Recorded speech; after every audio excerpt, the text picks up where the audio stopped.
Today on For the Record, the future of severe weather forecasting. It may soon be possible to identify weather patterns that may produce tornadoes and severe weather 2 or 3 weeks in advance. While it won't tell you exactly when and where severe weather will occur, it can alert us to periods when severe weather may be more likely. Dr. Victor Gensin, a meteorology professor at Northern Illinois University in DeKalb, Illinois, is working on developing a method of extending the notice of severe weather patterns.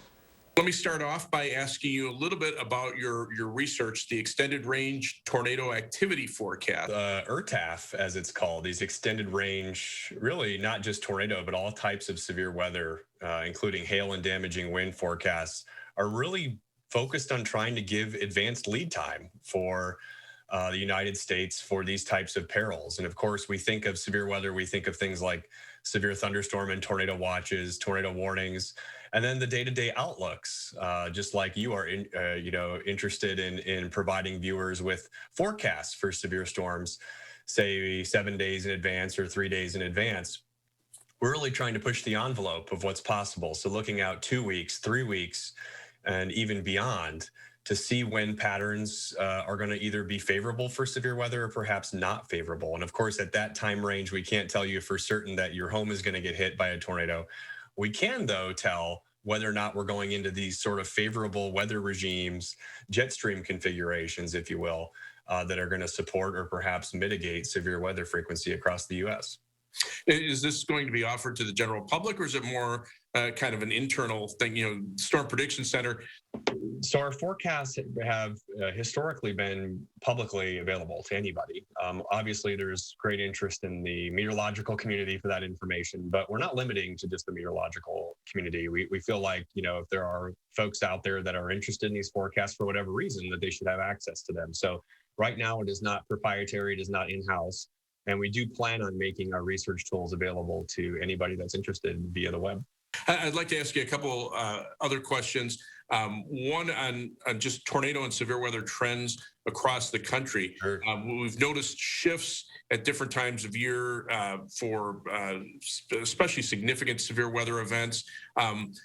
Number one, have you noticed those things as well? And number two, how does that play into your forecasts?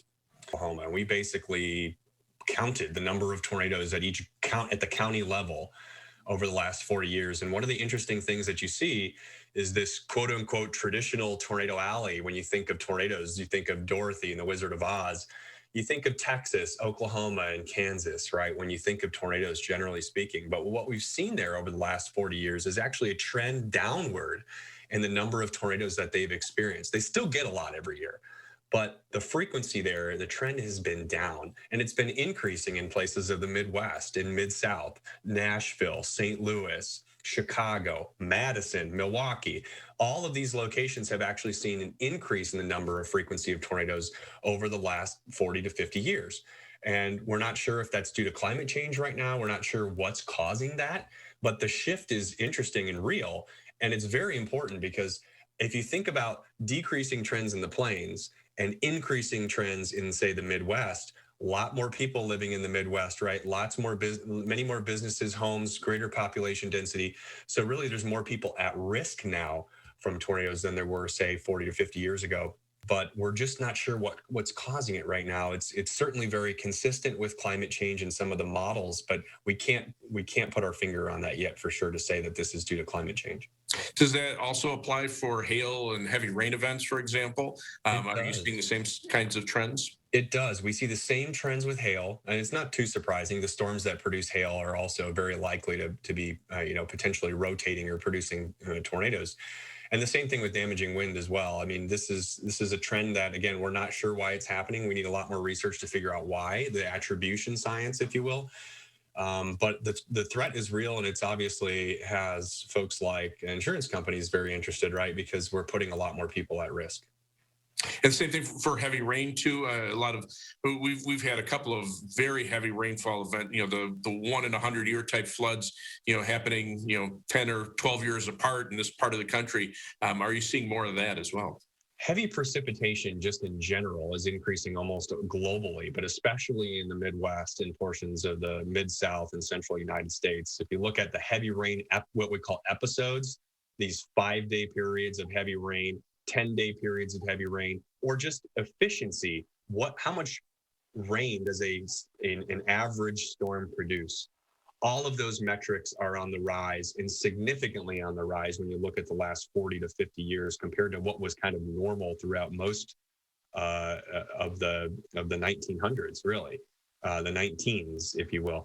It's a very marked increase and not something that we would expect with what we call natural variability. Many of the changes that we are all experiencing are actually happening on the time scale of a human lifespan, and that's a very clear signal that the changes that we're seeing are not driven by changes in orbital tilt, right? Or some of these natural variations. That really does drive home the point that as humans are the cause of these changes that we're seeing, especially in precipitation. Are we looking at the potential for maybe a more active year compared to what would be a kind of an average year for severe weather? Yes, we are, and that's due to the La Nina. La Nina does favor, increased severe weather activity in the Midwest, including Illinois, Indiana, Wisconsin, Michigan, portions of really the Midwest at large. One thing, just looking ahead to the tea leaves, April looks very quiet, but May and June, if you take what's happened in the past with La Ninas, they're generally very active around here in the Midwest. So we'll keep our eye out for that. That's this week's For the Record. Enjoy.